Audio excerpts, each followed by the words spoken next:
اب بچیاں آزاد ہونا چاہتی ہیں، اور آزادی بھی وہ والی کہ جو بنیادی طور پر آزادی نہیں، فحاشی ہے۔ میں نے بہت پہلے کہا ہے کہ اسلام بیٹیوں کو قیمتی سمجھتا ہے۔ جس بندے کے پاس 20 تولے سونا ہو وہ چوک میں لے کے نہیں آتا، وہ قیمتی چیز ہے، اس نے چھپا کے رکھی ہوتی ہے۔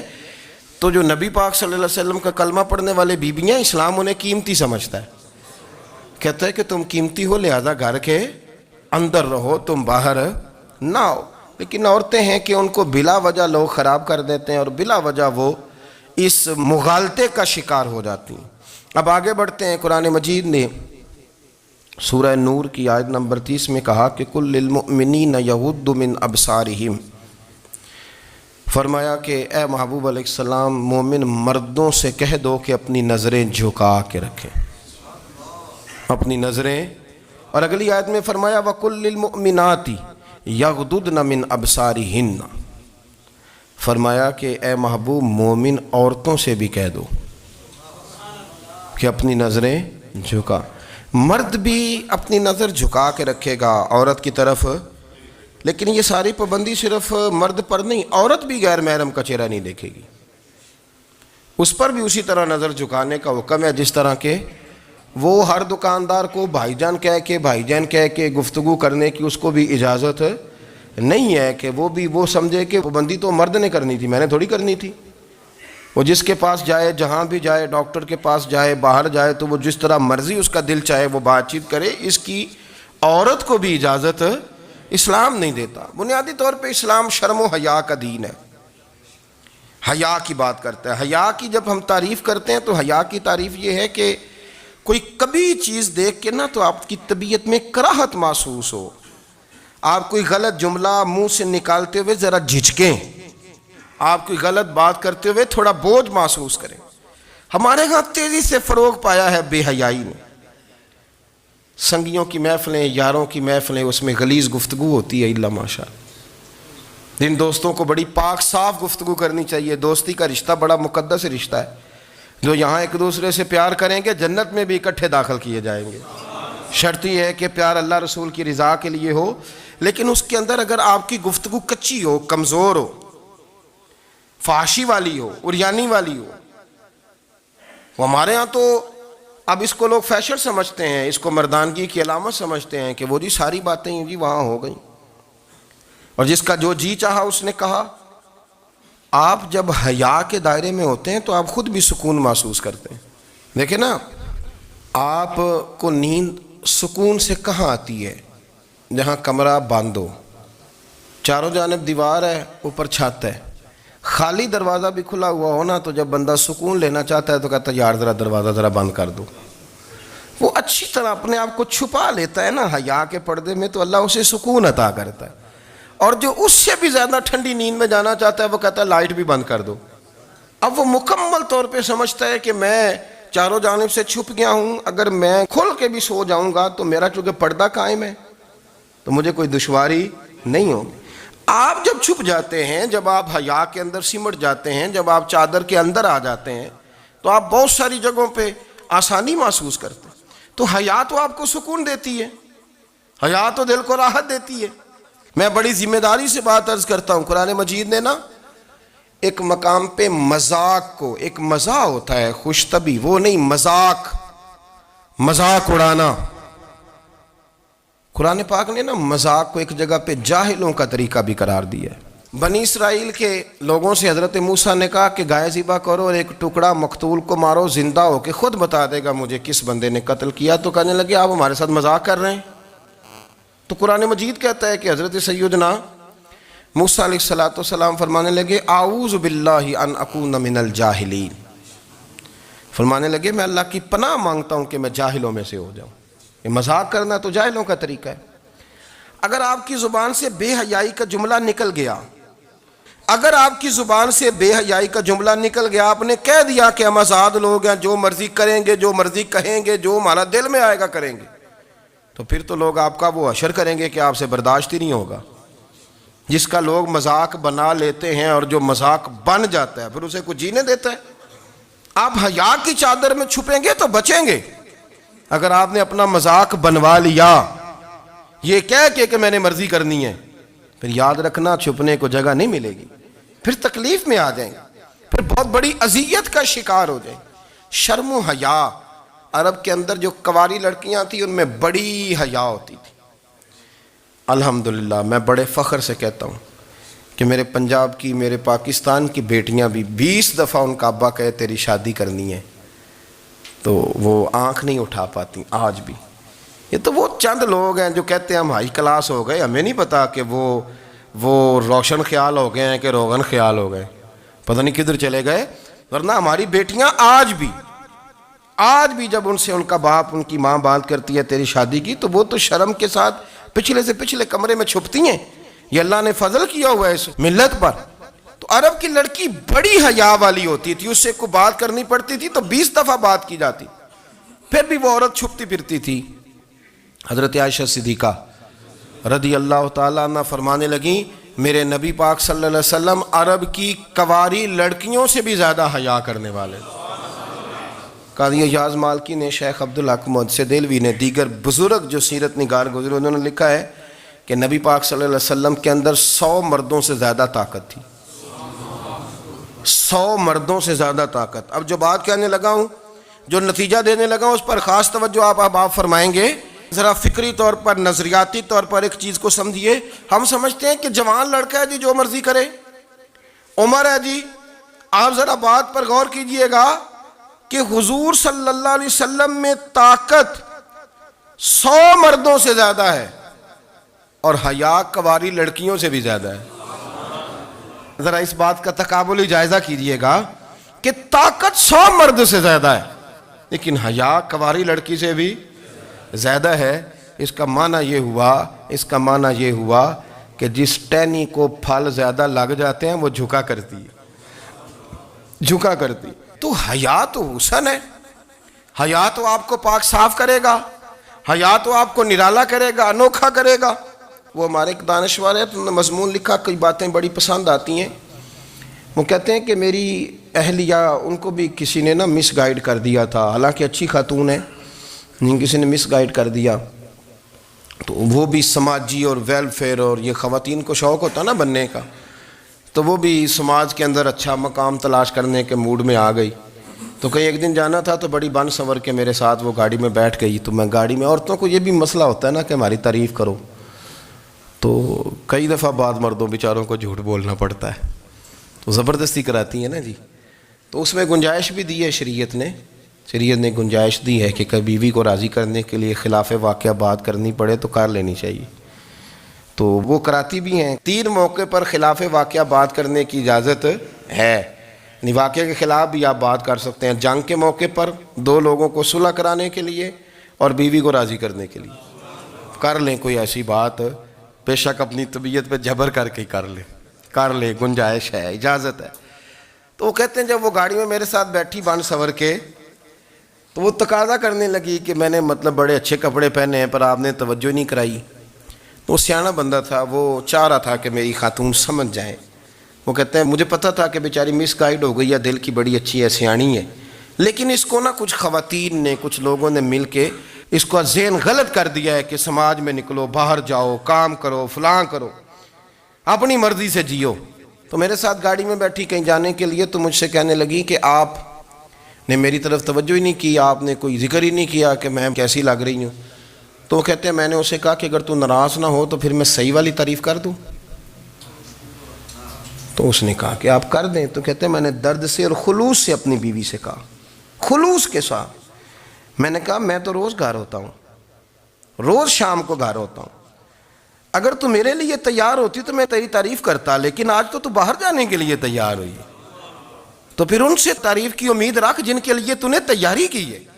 میرے لیے تیاری کرتی تو میں تو ہر شام تیرے پاس ہوتا ہوں۔ کہتے ہیں وہ میرے لفظوں میں درد تھا تو وہ بھی رو پڑی۔ وہ کہنے لگی آپ گاڑی روک دیں، مجھے باہر جا کے کسی کو راضی نہیں کرنا، میں نے اسے راضی کرنا ہے جس کو رب کریم نے میرا شوہر بنایا ہے اور میرے لیے منتخب کیا ہے میرے ماں باپ کو، میں واپس لوٹتی ہوں۔ یہ ایک پہلو ہے سلگتا ہوا، اس کو سمجھا جائے۔ رسول کریم صلی اللہ علیہ وسلم عرب کی کنواری لڑکیوں سے زیادہ حیا والے تھے، کنواری لڑکیوں سے زیادہ حضور حیا فرمایا کرتے تھے۔ جب خانہ کعبہ کی مکہ شریف میں تعمیر ہو رہی تھی نا، اہل عرب اس کو تعمیر کر رہے تھے، تو نبی پاک صلی اللہ علیہ وسلم اپنے چچا حضرت عباس کے ساتھ خانہ کعبہ کی تعریف میں مصروف تھے۔ تو عرب کے لوگ چونکہ لمبا کرتا پہنتے تھے پیروں تک، تو نیچے اگر کسی وقت کوئی چیز نہیں بھی ہوتی تھی تو کسی کو وہ نظر نہیں آتی تھی، چونکہ پردہ رہتا تھا، ایک لمبا کرتا پہنا ہوا ہوتا تھا۔ تو جب بچے، سرکار کی عمر مبارک بھی ابھی تھوڑی تھی، تو اس طرح بچے جب نکلتے تو وہ کئی دفعہ اپنی تہمت اتار دیتے نیچے سے، اور کوئی مزدوری کرنے لگتے تو 3-4 طے کر کے نا تہمت کی کندھے پہ رکھ لیتے، جس طرح کبھی دیہاتوں میں لوگ کپڑا سر پہ رکھتے تھے کہ اوپر اگر کوئی وزنی چیز رکھیں گے تو وہ تکلیف نہیں دے گی۔ نبی پاک صلی اللہ علیہ وسلم بھی سب لوگوں کے ساتھ خانہ کعبہ کی تعمیر میں شامل تھے۔ تو حضرت عباس رضی اللہ تعالیٰ عنہ نے کہا حضور سے، ابھی اللہ نے نبوت بھی نہیں فرمایا تھا، بھتیجے آپ بھی تہمت اتاریے، یہ صحیح مسلم میں حدیث موجود ہے، اور اس کو کندھے پہ رکھ لیجیے، آپ اینٹیں اٹھا کے لا رہے ہیں تو ذرا آپ کو تکلیف نہیں ہوگی۔ تو سرکار دو عالم صلی اللہ علیہ وسلم سے یہ بات کہی، اور پھر جلدی سے حضور کی تہمت کو نکال کے نا، حالانکہ لمبا کرتا پہنا ہوا ہے، تو وہ جیسے ہی ان کے کندھے پہ رکھا اینٹیں رکھنے کے لیے، تو سرکار تو زمین پہ گر گئے، بے ہوش ہو گئے، آنکھیں آسمان کی طرف، اور پھر حضور پکار رہے ہیں آزاری آزاری آزاری، میرا تہمت دے دو، میرا تہمت دے دو۔ کبھی کوئی شخص اس وجہ سے بھی بے ہوش ہوا ہے کہ میرے وجود سے کپڑا اتر گیا ہے؟ حالانکہ سرکار پر وہ بے ہوشی بھی نبی پاک کا وہ جو غلبہ ہے نا شرم و حیا کا، اس کی وجہ سے ہوئی، ورنہ تو حضور فرماتے ہیں کہ میری آنکھیں سو جاتی ہیں، دل تو میرا اس عالم میں بھی جاگتا رہتا ہے۔ تو سرکار زمین پہ تشریف لے آئے، آنکھیں میرا تہمت دے دو، میرا تہمت دے دو، تو جلدی سے انہوں نے تہمت دیا، تو حضور نے باندھ لیا۔ پھر طبیعت مبارک میں تسلی ہوئی، یعنی ہم اس رسول کے غلام ہیں کہ جن کے تو وجود سے کپڑا اتر جائے تو حضور برداشت نہیں کرتے، قبول نہیں فرماتے، تکلیف شروع ہو جاتی۔ لیکن یہاں نوجوان ہیں اور بڑا قد کاٹ ہے اور بڑے بڑے سمجھدار لوگ ہیں، گرمی آتی ہیں تو شارٹ کپڑے پہن کے گھومتے ہیں، ان کو خیال نہیں کہ یہ وہ والا لباس ہے جو باہر تو کیا گھر میں اماں کے سامنے نہیں پہننا چاہیے، بہنوں اور بیٹیوں کے سامنے نہیں پہننا چاہیے، آپ کی گفتگو میں شرم و حیا ہو، آپ کے لب و لہجے کے اندر حسن ہو۔ آپ کو پتہ ہے نبی پاک صلی اللہ علیہ وسلم نے فرمایا میری امت میں سب سے زیادہ حیا کرنے والے عثمان غنی ہیں، عثمان غنی سب سے زیادہ حیا کرنے والے۔ آپ فرمایا کرتے تھے جب سے حضور کا چہرہ دیکھا ہے میں نے کبھی اپنی شرمگاہ بھی نہیں دیکھی، میں نے آنکھوں کا وضو نہیں توڑا، اور جب سے حضور کے دست مبارک میں نے بیعت کے لیے سیدھا ہاتھ بڑھایا تو پھر سیدھا ہاتھ میں نے کبھی گندگی کو نہیں لگایا۔ حیا تھی۔ آپ باتھ روم کے اندر بھی غسل فرماتے تھے تو کپڑوں سمیت کرتے تھے۔ کسی نے کہا حضرت جی واش روم کے اندر کیوں نہیں کپڑے اتارتے؟ آپ فرمانے لگے باہر بندوں سے حیا کرتا ہوں، اندر جاتا ہوں تو رب سے حیا آنی شروع ہو جاتی، وہ تو دیکھ رہا ہے نا۔ تو میں جو بات آپ کی خدمت میں عرض کرنا چاہتا ہوں اس کو آپ سمجھیے گا میرے عزیز، کہ شرم والا مزاج، گفتگو بھی شرم والی، آنکھیں بھی شرم والی، لباس بھی شرم والا، دوستی یاری بھی شرم والی، بہت ساری ایسی باتیں۔ دیکھیں نا آپ ذرا، میں نے کہا کہ باتوں کو سن کے گزر نہ جایا کریں، اس کی گہرائی پر غور کریں۔ حضور علم کا سمندر ہے، سرکار سے زیادہ علم دنیا میں کسی کے پاس موجود نہیں ہے، اور صحابہ کو موقع ملا ہوا ہے اس سمندر سے فیض لینے کا، لیکن ان کی حالت یہ ہے کہ حضرت علی المرتضیٰ فرماتے ہیں 14 دن گزر جاتے، حضور سے کوئی سوال پوچھنا ہوتا تھا پر میں شرم کے مارے نہیں پوچھ پاتا تھا۔ 14 دن بخاری شریف میں موجود ہے۔ ایک دن نبی پاک صلی اللہ علیہ وسلم نے پوچھا صحابہ سے کہ وہ کون سا درخت ہے جس کے پتے نہیں گرتے، اور وہ درخت اس طرح ہے جس طرح مومن ہوتا ہے، وہ درخت میرے مومن کی طرح بتاؤ۔ حضرت عبداللہ ابن عمر فرماتے مجھے پتا تھا کہ وہ کھجور کا درخت ہے، لیکن چونکہ ابو بکر صدیق بھی بیٹھے ہیں، عمر فاروق بھی بیٹھے ہیں، مولا علی بھی بیٹھے ہیں، عثمان غنی بھی بیٹھے ہیں، اتنے جید لوگ بیٹھے ہیں، تو مجھے حیا آتی تھی کہ میں کیوں جواب دوں۔ کہتے سرکار نے کئی دفعہ پوچھا، لوگوں نے کئی اور درخت بتائے، پر فرمایا تمہارا جواب درست نہیں ہے۔ آپ حیا کے اس پہلو پر غور کریں کہ سوال کا جواب آتا ہے، سوال کا جواب، یعنی مجھے سوال کا جواب آتا اور پھر میں دوں نہ، مجھے بدعزمی نہ ہو جائے گی؟ یہ کیسے ممکن ہے کہ میری رات گزر جائے، مجھے پتا بھی تھا اور میں نے بتایا نہیں؟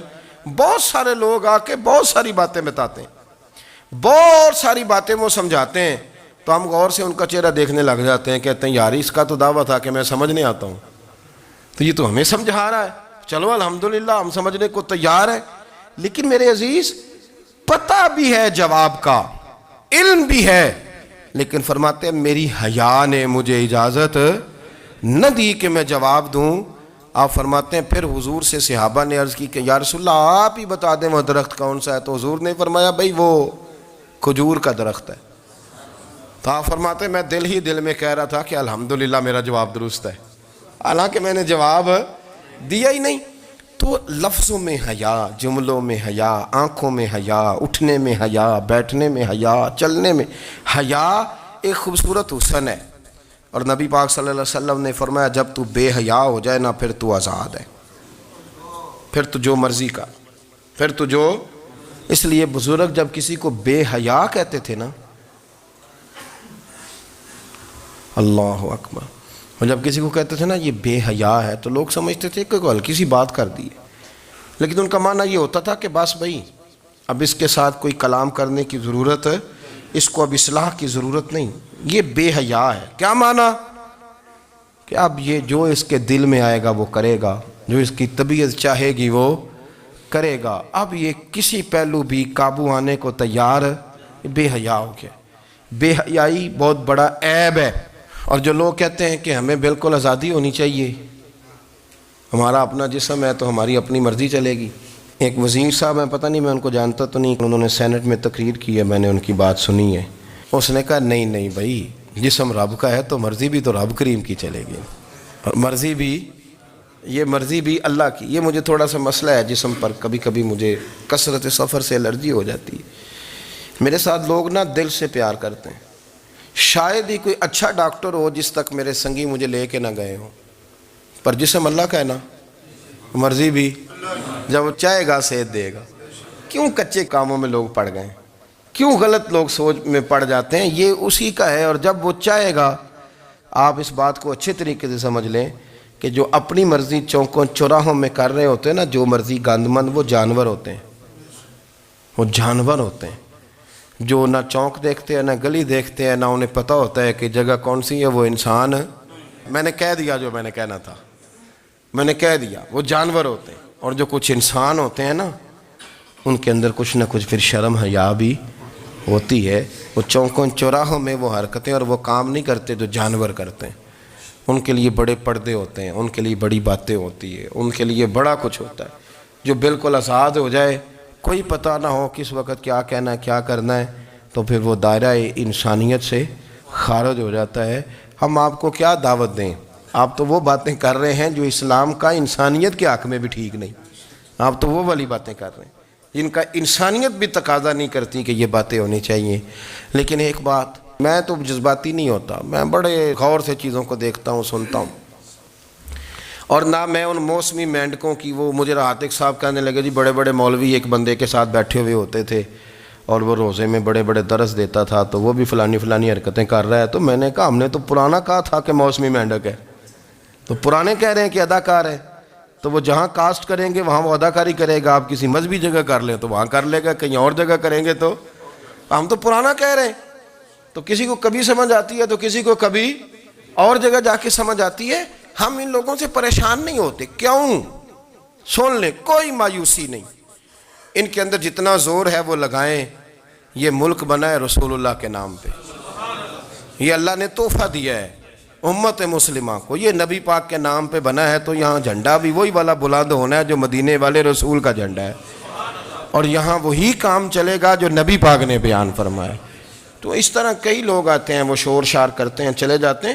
اتنے نہ پریشان ہوا کریں، بہت سارے لوگ تو بیچارے اس قابل بھی نہیں ہے کہ ان کا نام لیا جائے، مطلب اتنا ہم ان کو اہمیت دے دیں، ان کا ذکر کریں، ان کا نام لیں، ان کی بات کریں، وہ بیچارے اس قابل ہی نہیں ہے، مطلب سٹیٹس ہی نہیں ہے ہمارا۔ اتنے فارغ ہیں ہم کہ اب جو بندہ آئے گا کہانی چھیڑے گا تو ہم چھیڑ جائیں گے۔ اور بھائی اللہ کا فضل ہے الحمدللہ تعالی، لوگوں نے بڑا شور کیا، اور بڑے زمانے سے دنیا شور کر رہی ہے، پر اللہ کے گھر مسجدیں بھری ہوئی ہیں، مسجدیں بھری ہوئی ہیں۔ ہماری بیٹیاں پردے کرتی ہیں، پردے کو پسند کرتی ہیں، وہ حجاب میں رہتی ہیں، وہ سمجھتی ہیں کہ ہمارا اصل حسن کیا ہے. تو یہ پراپوگنڈا پرانا چلا آ رہا ہے، اس کا اللہ کے فضل سے امت مسلمہ پہ نہ کبھی اثر ہوا ہے اور نہ کبھی ہوگا انشاءاللہ. اللہ تعالی ہمیں حق پر استقامت عطا فرمائے.